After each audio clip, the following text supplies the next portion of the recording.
Et si on parlait de gare ferroviaire dans Blow Up? Car des gares au cinéma, il y en a. Des gares bondées dans Les Noces Rebelles, ou des gares vides dans Le Grand Amour, des gares sous la neige dans Millennium, ou des gares en plein cagnard dans Waking Fright, pour des personnages pressés dans Les Bronzés Fonds du Ski, ou pour des personnages moins pressés dans The Limits of Control, la gare du Nord à Paris dans Amélie Poulain, la gare d'Hambourg dans Faux Mouvement, la gare d'Istanbul dans Le Crime de l'Orient Express, la gare du Caire dans Gare Centrale, la gare de King's Cross à Londres dans Harry Potter, la gare d'Orsay dans Un long dimanche de fiançailles, la gare de Termini à Rome, enfin presque, dans Diamant Noir, C'est terminé. ou la gare de Chicago dans Certains l'aiment chaud. Bref, des gares au cinéma en veux-tu en voilà, de quoi bien évidemment faire un petit point sur la question. Alors pour commencer, la gare, lieu de croisement de trains et d'aiguillage, est souvent utilisée au cinéma pour son analogie avec le récit et la fiction, préfigurant par exemple dans L'Inconnu du Nord Express l'imminent croisement entre deux personnages, idem au début de Ceux qui m'aiment prendront le train, où la plupart des personnages de la fiction à venir ne cessent de se croiser à la gare, Tiens, on est tous à la voie 19 là. ou dans Gare du Nord de Claire Simon et ses jeux de cache-cache entre Nicole Garcia et Reda Kateb. Dans le même ordre d'idées, le quai de gare, alors que le train n'est pas encore tout à fait parti, que la fiction n'a pas encore tout à fait commencé, est souvent le moment idéal pour présenter ses personnages, comme le fait Jacques Tourneur dans Berlin Express. Compartment B, Lucienne Mirbeau. Birthplace, Lyon, France. Occupation, secretary.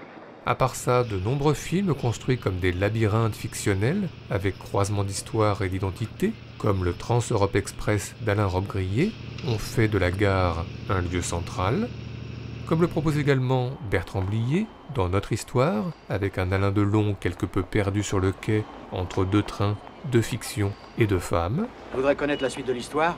Y a pas de suite. Je vous ai laissé le mot fin dans une poignée de Kleenex. Sinon, dans Le Hasard, Christophe Kieslowski propose plusieurs fictions potentielles en fonction d'un train que le personnage parvient à prendre ou d'un train qu'il ne parvient pas à prendre. Ceci nous fait d'ailleurs penser que la gare, carrefour de récit, est souvent utilisée pour les flashbacks, comme dans le Blowout de Brian De Palma, où John Travolta retrouve Nancy Allen et impose au récit principal une pause, lui permettant de raconter une histoire secondaire, comme s'il prenait en douce un autre train. Idem dans Mission Impossible, de ce même Brian De Palma, où Tom Cruise, dans une gare londonienne, met en veille le récit principal pour mieux revoir le passé en flashback, remettre tout dans l'ordre, gommer les fausses pistes, réparer les erreurs d'aiguillage. Enfin, toujours dans cette idée de gare comme carrefour des récits, n'oublions pas un exemple que nous aimons tout particulièrement, Bruce Willis dans Incassable, face aux centaines de visiteurs de la gare de Philadelphie, qui s'apprêtent à visionner en flash des dizaines de microfictions par un simple contact tactile. Mais à part ça, eh bien, si la gare est évidemment un lieu de passage, accueillant des personnages en transit, parfois, certains restent et s'installent. Se nouent alors des relations plutôt inattendues, par exemple entre un apprenti horloger et un cinéaste pionnier oublié, Georges Méliès, dans Hugo Cabret, mais aussi entre une institutrice et un jeune orphelin, dans Central do Brasil, ou encore entre un chef de gare et une jolie contrôleuse, dans Train étroitement surveillé, du Tchèque Jiří Menzel. Une scène qui nous fait penser que, évidemment, la gare est au cinéma un lieu hautement sentimental. C'est par exemple à la gare que se rencontrent pour la première fois Jim Carrey et Kate Winslet dans Eternal Sunshine of the Spotless Mind. C'est à la gare, en l'occurrence celle de Saint-Lazare, que Jean Gabin et Simone Simon concrétisent dans La Bête humaine. C'est drôle ce nom que vous lui donnez, la liaison. Quand on aime quelqu'un, on n'a pas idée de l'appeler avec un numéro, hein? Sans oublier Brève rencontre de David Lean, où la gare rythme la romance entre Celia Johnson et Trevor Howard. Sans oublier le cliché du couple qui se retrouve in extremis sur le quai de gare, comme dans La Boom 2, avec recherches intensives sur le quai et petits sauts délicats du train, tout en faisant fi, bien sûr, des bagages restés dans le wagon. Un cliché que Louise Buñuel s'est amusée à détourner dans Cet obscur objet du désir, avec la complicité de Fernando Rey et Carole Bouquet. Bref, la gare est un lieu de romance, que celle-ci se termine mal dans Il était une fois en Amérique, ou que celle-ci se termine bien mieux dans Un homme et une femme. Sans oublier l'entre-deux, l'indécision, toujours idéalement symbolisée par le quai entre deux trains, dans Les rendez-vous d'Anna de Chantal Akerman, avec sa déclaration d'amour qui ressemble à un mot d'adieu. Anna, dis-moi que tu m'aimes. Je t'aime. Ou dans Un couple parfait de Nobuhiro Suwa, avec sa scène d'adieu qui ressemble à un nouveau départ. Enfin, changeant de registre, la gare est aussi un lieu d'action et de suspense. Un suspense tout en retenue tout d'abord, dans Le chien enragé d'Akira Kurosawa, avec son inspecteur de police à la recherche d'un voleur dont il ne connaît que l'identité, ou des scènes d'action plus sauvages, avec les zombies de Dernier train pour Busan, et puis bien sûr les fusillades, nombreuses dans une gare au cinéma, que ce soit sur le quai dans La Grande Évasion, dans les escaliers dans Les Incorruptibles, dans les escalators dans L'Impasse, ou dans un restaurant, le train bleu, gare de Lyon en l'occurrence, dans Nikita. Enfin, terminons ce petit tour d'horizon par les toilettes de gare, monde à part entière au cinéma, où Jean-Hugues Anglade y fait des rencontres intenses dans L'homme blessé, où Terence Hill intimide un cheminot dans Mon nom et personne pour mieux lui subtiliser sa locomotive, et où Jack Nicholson et ses copains militaires règlent leur compte dans La dernière corvée. Sinon bien sûr les toilettes de gare sont un lieu de mort, dans Blowout déjà cité, dans Hostel le premier, ou dans Witness sous les yeux du petit Lucas Haas. Enfin, c'est dans les toilettes d'une gare en Chine que Puyi décide de mettre fin à ses jours dans Le dernier empereur de Bernardo Bertolucci. Bref, si on ajoute l'errance très cinéma moderne à la gare de Monica Vitti dans l'Aventura, et l'errance tout aussi moderne d'Emmanuel Riva à la gare dans Hiroshima mon amour, si on ajoute l'argent déposé dans la consigne dans Barocco, et l'argent déposé dans la consigne d'Il était une fois en Amérique, si on ajoute l'accident de train à la gare dans Super 8, et l'accident de train à la gare d'Hugo Cabret, et puis la danse dans le hall de Grand Central dans Fisher King, et la danse sur le quai à la fin de Slumdog Millionnaire, sans oublier la chanson solitaire de Catherine Deneuve sur le quai dans Les Bien-Aimés, cette légèreté, je t'en fais don, et la chanson collective devant la gare de La vie est un miracle d'Emir Kusturica, on peut dire que tout le monde, au cinéma, se rend un jour ou l'autre dans une gare, même le chien fidèle Hachi, même l'ourson Paddington, et même le zèbre Marty et ses copains dans Madagascar. Et tout ceci nous a donné, comme d'habitude, des envies de classement. C'est donc parti, dans une certaine confusion, avec les passagers du train des vacances de Monsieur Hulot, pour notre traditionnel top 5 subjectif, celui des meilleures scènes de gare de l'histoire du cinéma, en tous les cas pour nous.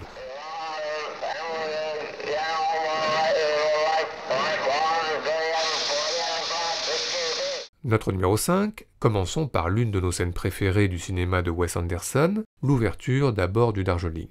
Avec cette idée tout à fait géniale, Bill Murray, acteur de tous les films de Wes Anderson, s'apprête logiquement à faire partie de celui-ci, mais il est en retard. Sur le quai, il se fera même dépasser par un petit nouveau dans le cinéma de Wes Anderson, Adrian Brody, qui lui parviendra à monter dans le train, et Bill Murray de rester à quai, pas dans le train, pas dans le film.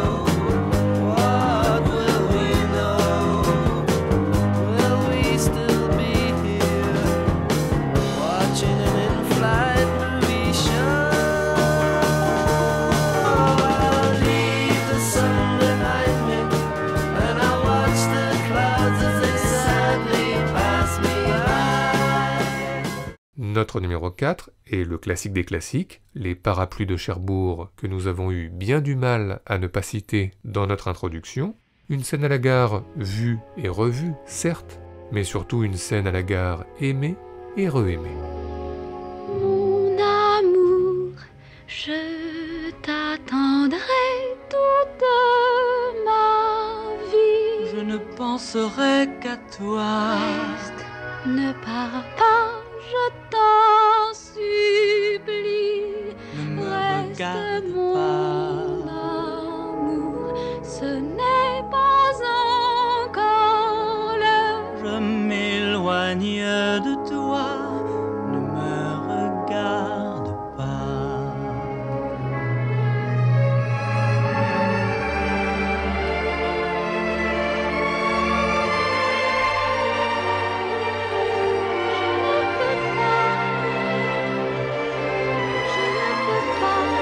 Je ne peux pas.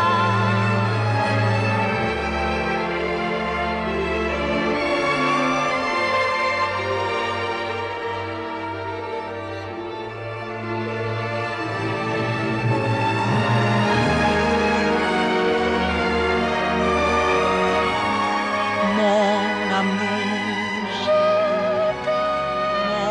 amour, mon amour,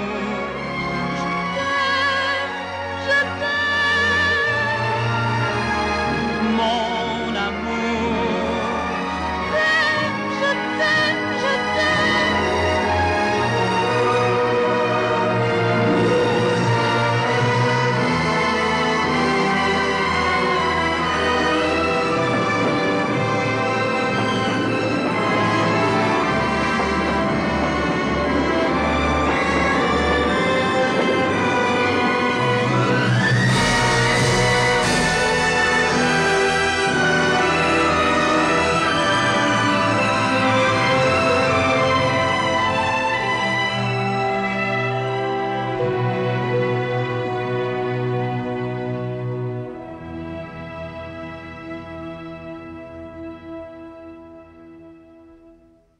Notre numéro 3, changeons de registre avec le gag du faux départ du train par un habile effet d'optique, gag par exemple tenté dans L'amour en fuite par Jean-Pierre Léaud avec une certaine sobriété.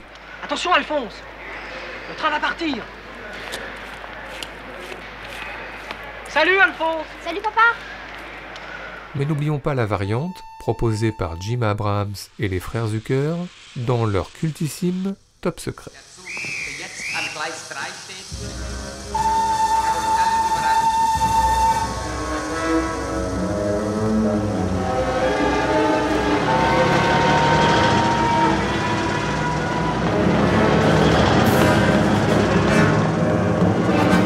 Notre numéro 2, pas tous les jours que nous citons le cinéma de Mario Monicelli dans Bleu Up, alors profitons-en, mes chers amis, Philippe Noiret, Ugo Tognazzi et toute la bande, inspirés par les quais de gare, comme jamais.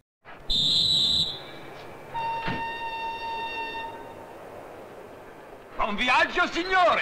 Io che cazzo!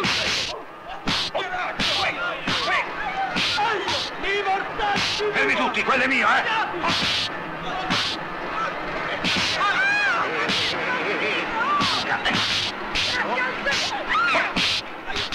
Ma babbo! Ma che parti sempre, che? Sempre in mezzo me lo so. Ragazzi, sul binario 3, parti il locale per Empoli. Al binario 3! Ti vai, professore!